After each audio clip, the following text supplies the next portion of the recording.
बिस्मिल्लाहिर्रहमानिर्रहीम। हमारा जेनेटिक्स का लेक्चर है आज। इसमें जेनेटिक्स में कोडोमिनेंस क्या चीज होती है? कोडोमिनेंस है both alleles contribute to the phenotype of the heterozygote. यानी कि हेटेरोजाइगोट है वो सेल, लेकिन उसमें दोनों एलील फिनोटिपिकली कंट्रीब्यूट कर रही है। जैसे ब्लड ग्रुप है, blood groups A B alpha 1 antitrypsin deficiency में कोडोमिनेंस है, एचएलए ग्रुपिंग में कोडोमिनेंस है। मोर्फिज्म क्या चीज है? Presence of genetically distinct cell lines in the same individual. यानी कि एक ही इंडिविजुअल में डिफरेंट टाइप्स के सेल्स होते हैं। मतलब एक में जैसे वो 46 क्रोमोसोम है, दूसरे में 47 45 क्रोमोसोम, तो इसके मॉर्फिज्म इसको कहते हैं। कुछ सेल्स जो है वो सारे के सारे नॉर्मल 46 वाले हैं, जो जो कुछ सेल्स उसमें है 45 वाले, तो ये है मॉर्फिज्म। Imprinting है one gene copy is silenced by the methylation and only the other copy is expressed। जब मेथाइलेशन हो जाती है तो साइलेंस हो जाती है, एक जीन कॉपी और दूसरी कॉपी सिर्फ एक्सप्रेस कर पाती है। Lead to the parent of the origin effects. इसे पेरेंट ऑफ ओरिजिन इफेक्ट्स आते हैं। पार्डरविलाइज सिंड्रोम क्या चीज होती है? Maternally derived genes are silenced, यानी कि मदर से जो जीन आती है वो साइलेंस हो जाती है। Disease occur when paternal allele is deleted और म्यूटेटेड, यानी कि मदर से जो जीन आती है वो साइलेंस हो जाती है, और उसके बाद डिजीज क्यों होती है कि पेरेंटल जो एलील है वो डिलीटेड या म्यूटेटेड फॉर्म में आ जाती है। इसमें पेशेंट को क्या होता है? पार्डरविलाइज सिंड्रोम में हाइपरफेजिया, ओबेसिटी, इंटेलेक्चुअल डिसेबिलिटी, हाइपोगोनेटिज्म और हाइपोटोनिया।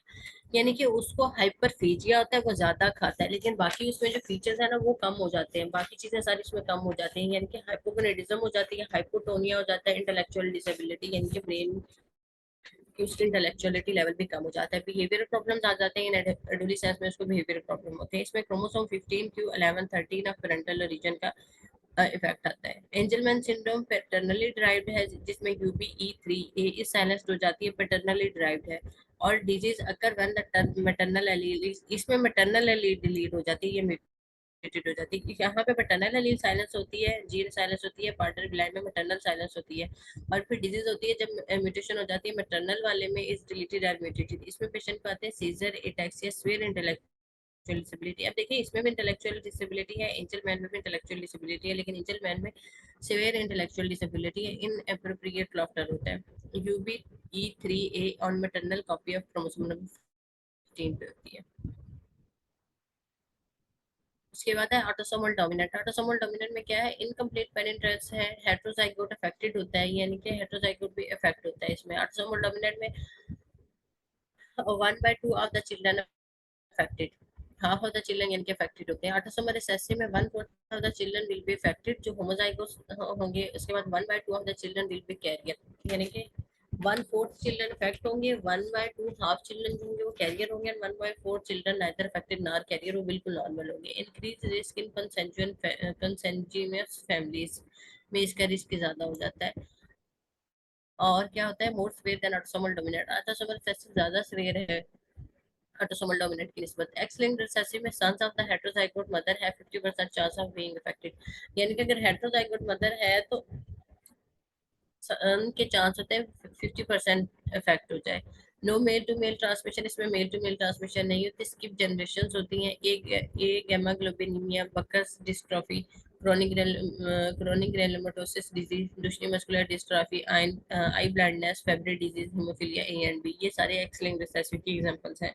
एक्स लिंक्ड डोमिनेंट में transmitted through the both parents, यानी कि एक्स लिंक्ड डिजीज जो भी होगी, सॉरी, दोनों पेरेंट्स से ट्रांसमिट हो सकती है। Mother transmit to the 50% of daughters and 50% of daughters and sons. Mother transmit करती है 50% डॉटर्स और सन्स को। फादर ट्रांसमिट करता है to all daughters but no sons, क्योंकि फादर में भी एक्स क्रोमोसोम है, एक्स वाई क्रोमोसोम है, मदर में तो एक्स एक्स दोनों ही है, तो मदर में 50% ऑफ डॉटर्स एंड सन्स होते हैं, जब फादर ट्रांसमिट करता है ऑल डॉटर्स को, क्योंकि उसने ऑल डॉटर्स को अपना एक्स क्रोमोसोम देना है। उसमें उसका एक्स क्रोमोसोम होता है फादर वाला। Fragile X syndrome, Alport syndrome, hypophosphatemic rickets और रीट डिजीज जो है, ये सारी एक्स लिंक्ड डोमिनेंट की एग्जांपल्स हैं। Mitochondrial inheritance are transmitted only through the mother. Mitochondria जो होता है वो सिर्फ जब फर्टिलाइजेशन होती है तो वो उसमें क्रोमोसोम सॉरी स्पर्म सेल में नहीं होता। तो माइटोकॉन्ड्रिया कहाँ पे होता है? सिर्फ मदर का माइटोकॉन्ड्रिया होता है जो नेक्स्ट जनरेशन में जाता है। तो मदर के माइटोकॉन्ड्रिया में जो माइटोकॉन्ड्रियल इनहेरिटेंस, माइटोकॉन्ड्रिया की कोई भी डिफेक्ट आएगा तो वो ट्रांसमिट होगा through maternal. Mitochondrial myopathies rare होती हैं इसमें, और ऑफन प्रेजेंट विद मायोपैथी। किस चीज के साथ प्रेजेंट करती है इस पेशेंट को? मायोपैथी हो सकती है, lactic acidosis, CNS disease, MELAS syndrome, red ragged fiber, red ragged fiber, लीवर hereditary, optic neuropathy, LHON, cell death in the optic neuron. Optic nerve neuron में सेल डेथ हो जाती है इसमें, लीवर हेरिडिटी ऑप्टिक न्यूरोपैथी में। मस्कुलर डिस्ट्रॉफी के dystrophies में दूसरी मस्कुलर डिस्ट्रॉफी है जो एक्स लिंक्ड रिसेसिव डिसऑर्डर है। टिपिकली किस लिए होती है? इसमें फ्रेम शिफ्ट डिलीशन होती है या फिर नॉन सच म्यूटेशन होती है। इंपॉर्टेंट पॉइंट है यहाँ पे पूछते हैं कि दूसरी मस्कुलर डिस्ट्रॉफी में क्या होता है? फ्रेम शिफ्ट या डिलीशन और नॉन सच म्यूटेशन होती है। इसमें एक्स लिंक्ड रिसेसिव है, ट्रंकेटेड और एब्सेंट डिस्ट्रोफिन प्रोटीन। और ये पूछा जाता है कि आगे नेक्स्ट क्या आता है जीन के डिफेक्ट की वजह से डिस्ट्रोफिन प्रोटीन में एब्सेंट या फिर ट्रंकेटेड हो जाती है। Pseudo hypertrophy of calf muscles होती है, वर्टलिंग गेट है, onset before the 5 years of the age, dilated cardiomyopathy is most common cause of the death. इसके फीचर्स इंपॉर्टेंट है, क्वेश्चंस में ये मेंशन किया, फीचर्स के साथ क्वेश्चन होता है। फिर उसमें पूछा होता है डिजीज कौन सी है, या ये पूछा होता है कि इसमें कौन सी प्रोटीन एब्सेंट है। उसके बाद गोवर साइंस, patient use upper extremities to help to stand up, classically seen in the Duchenne muscular dystrophy but also seen in other muscular dystrophy। polymyositis में भी गोवर साइंस पॉजिटिव होता है। इसमें होता है क्या गोवर साइंस? जैसे हम कहते हैं पेशेंट को कि पाँव के बल बैठ के उठे। एक नॉर्मल पर्सन होता है वो नीचे बैठा हो तो वो हैंड को नीचे लगाए बगैर अपने लेग्स के सपोर्ट से खड़ा हो सकता है, लेकिन जो ये पेशेंट होगा ये खड़ा नहीं हो सकता। ये पहले अपने हैंड भी नीचे लगाएगा, लेग्स तो उसकी ग्राउंड पे ही थी, तो अपने दोनों हैंड भी नीचे लगाएगा, फिर आहिस्ता आहिस्ता उसकी मदद से वो स्टैंड अप होगा। ये है गॉवर साइंस। उसके बाद बैकर्स मस्कुलर डिस्ट्रॉफी क्या है? X linked recessive disorder typically due to non frame shift deletions in the dystrophin gene. यहाँ पे ये देखें due to frame shift deletion और नॉन सेस म्यूटेशन है, किसमें इसमें एब्सेंट डिस्ट्रोफिन जीन होती है। तो यहाँ पे नॉन फ्रेम शिफ्ट है किसमें? डिस्ट्रोफिन की जीन में। Partially function instead of truncated, यहाँ पे पार्शियली फंक्शन होती है, यहाँ पे ट्रंकेटेड या एब्सेंट होती है डिस्ट्रोफिन प्रोटीन दूसरी मस्कुलर में। ऑनसेट इज एडोलेसेंट और अर्ली एडल्टहुड में ऑनसेट होता है, जबकि यहाँ पे इसका ऑनसेट होने बिफोर द 5 इयर्स बता दिया है। उसके बाद ट्राइन्यूक्लिएटेड रिपीट एक्सपेंशन डिजीज, जिसमें ट्राइन्यूक्लिएट बार बार रिपीट होते हैं, ग्रेटर देन 200 टाइम्स रिपीट हो जाते हैं। जिसमें हंटिंगटन में हमने पढ़ा था कि कैग रिपीट होता है, ऑटोसोमल डोमिनेंट है। माइटोनिक डिस्ट्रॉफी में हो जाती है, सीटीजी रिपीट होती है एंड ए ऑटोसोमल डोमिनेंट है। कैटरेक्ट है, अर्ली बाल्डिंग हो जाती है, गोनेटल एट्रोफी हो जाती है। उसके बाद फ्रेजाइल एक्स में सीडीजी रिपीट होता है, एक्स डोमिनेंट है, चिन प्रोट्रूडिंग एंड जायंट गोनेड्स होते हैं फ्रेजाइल एक्स में। फ्राइडरिच एटेक्सिया क्या है? इसमें जी ए ए रिपीट होता है, ऑटोसोमल रिसेसिव है और एटेक्सिक गेट होती है। ट्राइसोमीज क्या है? Down syndrome, trisomy 21। फाइंडिंग इसमें क्या होते हैं? Intellectual disability, flat faces, prominent epicanthal fold, single palmar crease, incurved fifth finger होती है, gap between first and second toes होता है, ड्यूडिनल एट्रिया है, Hirschsprung disease, Brushfield spots और अम्बिलिकल हर्निया।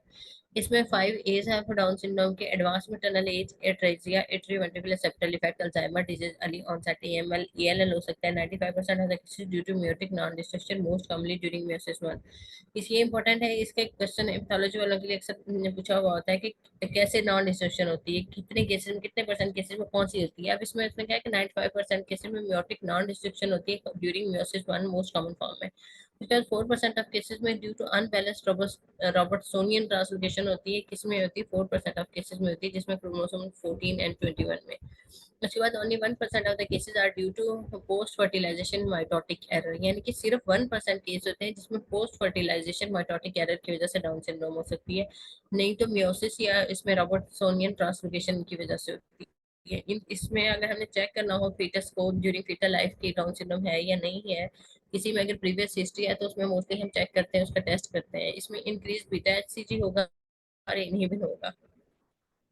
डिक्रीज क्या चीज होगी? इसमें अल्फा फीटोप्रोटीन एस्ट्रायोल और पीएपी बीए जो एक प्रोटीन होती है वो इसमें डिक्रीज होगी। इंक्रीज नक्कल translucency and hypoplastic nasal bones, अगर हम अल्ट्रासाउंड पे देखें तो नक्कल ट्रांसलूसेंसी की ज्यादा मिलेगी और हाइपोप्लास्टिक नेजल बोन मिलेगी। एडवर्ड सिंड्रोम जो है क्रोमोसोम नंबर ट्राइसोमी कहाँ पे है? 18 पे है। प्रिंस एडवर्ड, इसको याद रखिए कि प्रोमिनेंट ऑक्सीपुट है, रॉकर बॉटम फीट है। इसमें इंटेलेक्चुअल डिसेबिलिटी होती है, नॉन डिस्टिंक्शन इसमें होती है, clenched fist with overlapping fingers, fist जब वो बनाता है क्लेंच करके ओवरलैप फिंगर कर जाती है। लो सेटेयर्स है, माइक्रो गैंथिया है, congenital heart disease, omphalocele, myelomeningocele and death usually occur age by the age, यानी कि प्राइमरी एज, अर्ली एज में उसकी डेथ हो जाती है। Meningomyelocele, omphalocele, congenital heart disease उसको पेशेंट को होती है। उसके बाद टाउ सिंड्रोम है,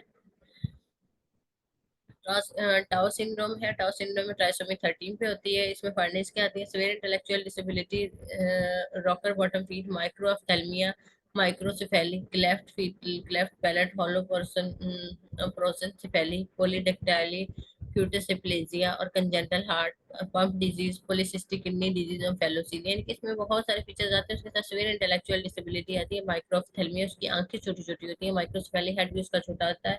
उसके साथ उसको क्लेफ्ट लिप, क्लेफ्ट पैलेट भी होते हैं और इसमें भी अर्ली एज में डेथ हो जाती है।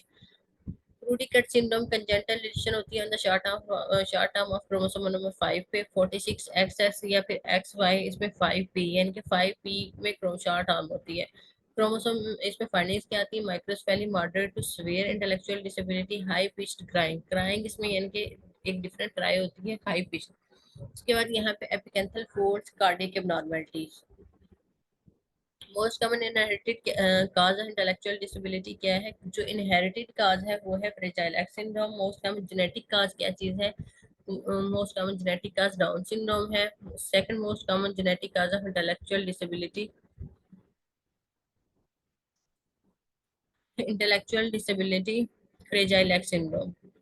तो टर्नर सिंड्रोम क्या चीज है? टर्नर सिंड्रोम में 45 एक्स नॉट या और 45 एक्स नॉट मोस्ट कॉमन है, इसी को माइंड में रखें। शॉर्ट स्टेचर होता है, वेब्ड नेक है, वाइड स्पेस्ड निपल है, लिम्फेडिमा इन फीट और hand primary amenorrhoea. Important point है इसमें शॉर्ट स्टेचर, वेब्ड नेक और साथ लिम्फेडिमा इन फीट और हैंड ये मेंशन होता है, साथ में प्राइमरी एमिनोरिया। उसने सिर्फ लिम्फेडिमा और प्राइमरी एमिनोरिया दिया हुआ होता है, या फिर उसने शॉर्ट स्टेचर के साथ प्राइमरी एमिनोरिया दिया होता है। तो ये उसने ये फीचर पूछा हुआ था कि प्राइमरी एमिनोरिया इसमें क्या है, ओवरीज किस तरह की होती है? इसमें स्ट्रीक ओवरीज है, प्रोमिनेंट फीचर है, permanent monosomy of the C chromosome है, हेमिजाइगस एक्स क्रोमोसोम होता है, एसोसिएट करता है सिस्टिक हाइग्रोमा के साथ, एसोसिएट करता है कि डी नहीं है जी है यहाँ पे, associated with stunted growth, horseshoe shape kidney, high arch palate, short fourth metacarpal, bicuspid aortic valve, coarctation of aorta, femoral pulse ज्यादा होती है, femoral पल्स बल्कि लो होती है, ब्रेकियल फ्लेक्स ज्यादा होती है, पल्स ज्यादा होती है और बार बॉडी नहीं होती। इसके करेक्टरिस्टिक पॉइंट है,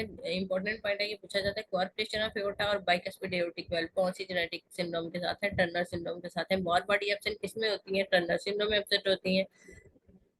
उसके बाद क्लाइनफिल्टर में 47XXY है। मेल होता है पेशेंट का, टेस्टिकुलर एट्रोफी, यूनिचॉइड बॉडी शेप होती है, टॉल लॉन्ग एक्सट्रीमिटीज होती हैं, यानी कि लंबा और उसकी एक्सट्रीमिटीज लॉन्ग होती है, उसकी लेग्स और आर्म्स लेंथी होती है, लेंथ ज्यादा होती है। गायनोकोमेस्टिया होता है, फीमेल हेयर डिस्ट्रीब्यूशन होती है। Presented with inactivated X chromosome, inactivate X chromosome होता है, लेकिन इसमें उसके बाद है dysgenesis of the seminiferous tubule. इसमें सेमिनिफरस ट्यूब्यूल की डिसजेनेसिस होती है। Decrease in inhibin leads to increase FSH. Inhibin FSH की सिक्रेशन को कम करता है ना, जब इनहिबिन नहीं होगा तो एफएसएच की सिक्रेशन ज्यादा हो जाएगी। एबनॉर्मल लीडिंग सेल फंक्शन होगा। डिक्रीज टेस्टोस्टेरोन, जब टेस्टोस्टेरोन कम होगा तो फिर उसके रिजल्ट में क्या चीज ज्यादा हो जाएगी? एलएच और एस्ट्रोजन ज्यादा हो जाएगा, जिसकी वजह से गायनोकोमेस्टिया हो जाता है पेशेंट को। अदर डिसऑर्डर में कैल्मन सिंड्रोम है। Kallmann syndrome failure to complete puberty, यानी कि प्यूबर्टी, कंप्लीट प्यूबर्टी पेशेंट को नहीं आती, फॉर्म ऑफ हाइपोगोनेडोट्रोपिक हाइपोगोनेडिज्म की फॉर्म है। इसमें डिफेक्टिव माइग्रेशन होती है, न्यूरॉन्स के सब्सिक्वेंट फेलियर होता है of olfactory bulb to develop the synthesis of decrease GnRH, so synthesis of decrease GnRH in the hypothalamus. Hypothalamus में जीएनआर की सिंथेसिस कम हो जाती है। हाइपोऑस्मिया एनोस्मिया पेशेंट का एक एडिशनल फीचर आता है, इसके साथ डिक्रीज जीएनआरएच के साथ एफएसएच, एलएच, टेस्टोस्टेरोन सब कुछ कम हो जाता है। Infertility, low sperm count in the males and amenorrhea in the females. Fragile X syndrome में क्या होता है? एक्स लिंक्ड डोमिनेंट इनहेरिटेंस है। ट्राइन्यूक्लियोटाइड रिपीट एक्सपेंशन होती है। सीजीजी की अकस ड्यूरिंग oogenesis, oogenesis के ड्यूरिंग में सीजीजी के जो एक्सपेंशन है वो ज्यादा हो जाती है। इसमें प्री म्यूटेशन में क्या होता है? 50 to 200 रिपीट होता है। जिससे प्री म्यूटेशन यानी कि म्यूटेशन नहीं हुई, इसमें 50 to 200 सिर्फ रिपीट होता है। इसमें क्या आता है? पेशेंट को tremor, ataxia, primary ovarian insufficiency आती है। उसके बाद फुल म्यूटेशन जब हो जाती है, जिसमें भी उसमें फुल डिजीज आ जाती है।